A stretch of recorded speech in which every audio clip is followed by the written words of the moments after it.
Hello! Today we're going to see how we're going to use this turkey berry to make a turkey berry curry, which is in Tamil, Sundakkai Kulambu. We had taken this video when my family was on holiday to my grandma's house.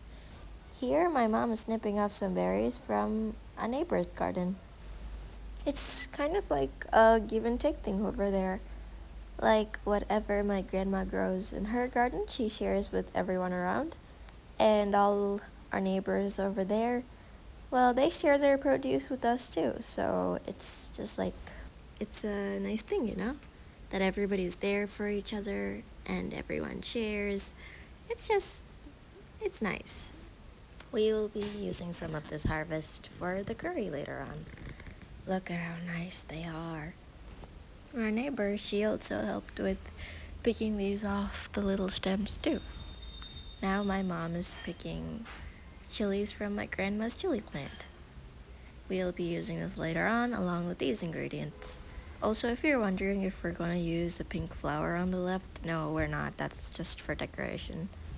So voila, these are all the ingredients.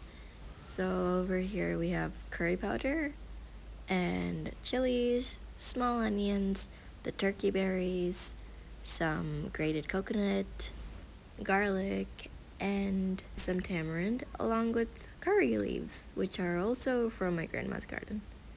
There we go. These are all the ingredients. So now my grandma's gonna make her homemade paste for the curry.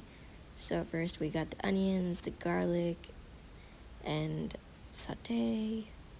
Add some curry leaves, a little bit of curry powder, and then after this she adds a grated coconut, and then we're gonna grind this.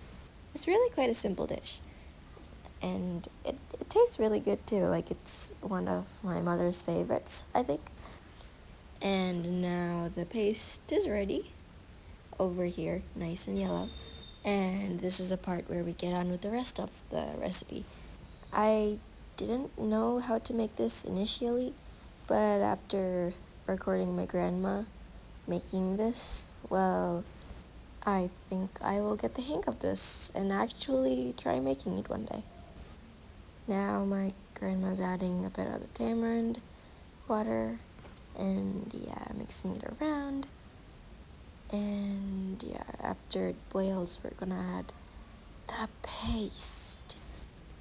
And then now we pour the paste, and well, after a bit of stirring and a bit of boiling, it's pretty much done. Unfortunately, that's all the footage we have, but it was really nice making this with my mom and my grandma.